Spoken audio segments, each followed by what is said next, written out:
விடியா திமுக அரசின் நிர்வாக திறமையற்ற பொம்மை முதல்வரால் தமிழகத்தின் தலைநகர் உட்பட வெவ்வேறு இடங்களில் ஒரே நாளில் 5 கொலை சம்பவங்கள் அரங்கேறியுள்ளது பொதுமக்கள் இடையே அதிர்ச்சியை ஏற்படுத்தியுள்ளது.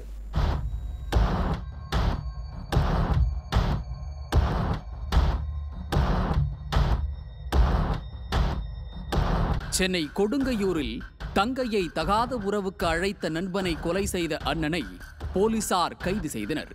கொடுங்கையூர் எம்ஜிஆர் நகரைச் சேர்ந்த இளைஞர் ரஞ்சித்குமார் கூலி வேலை செய்து வரும் நிலையில் தன்னுடன் பணியாற்றும் ராயபுரத்தைச் சேர்ந்த சரவணன் என்பவரை தனது வீட்டிற்கு மது அருந்த அழைத்துள்ளார்.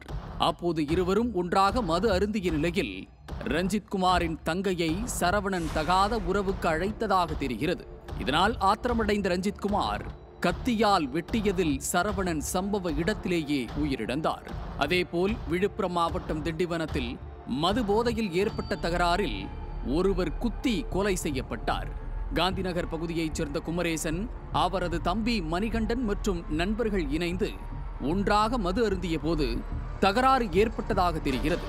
அப்போது மணிகண்டன் உள்ளிட்டோர் தாக்கியதில் குமரேசன் உயிரிழந்துள்ளார். இதையடுத்து தம்பி மணிகண்டன் உட்பட 5 பேரை கைது செய்து போலீசார் விசாரித்து வருகின்றனர்.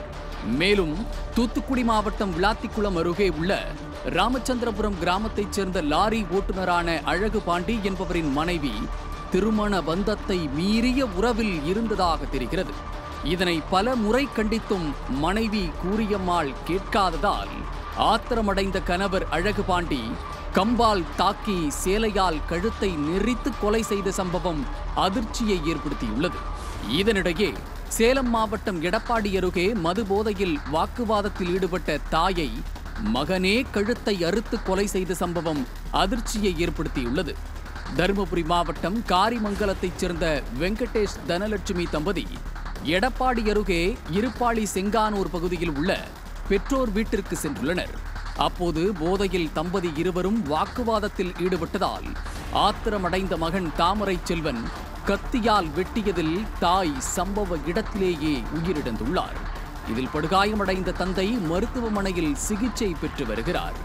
மதுரை பறவை காய்கறி சந்தையில் வியாபாரம் செய்து வந்த சம்பட்டிபுரம் பகுதியைச் சேர்ந்த வியாபாரி கோபால் மர்ம நபர்களால் வெட்டி படுகொலை செய்யப்பட்டார். ஏற்கனவே தன்னிடம் ரவுடிகள் சிலர் மாமூல் கேட்டு தொடர்ந்து தொல்லை கொடுப்பதாக வியாபாரி கோபால் காவல் நிலையத்தில் புகார் அளித்துள்ளார். புகார் குறித்து போலீசார் எந்தவித நடவடிக்கையும் எடுக்காததால் கோபால் படுகொலை செய்யப்பட்டுள்ளதாக உறவினர்கள் குற்றம் சாட்டியுள்ளனர். விடியா திமுக ஆட்சியில் ஒரே நாளில் 5 கொலை சம்பவங்கள் அரங்கேறியிருப்பது பொதுமக்களிடையே அதிர்ச்சியை ஏற்படுத்தியிருக்கிறது.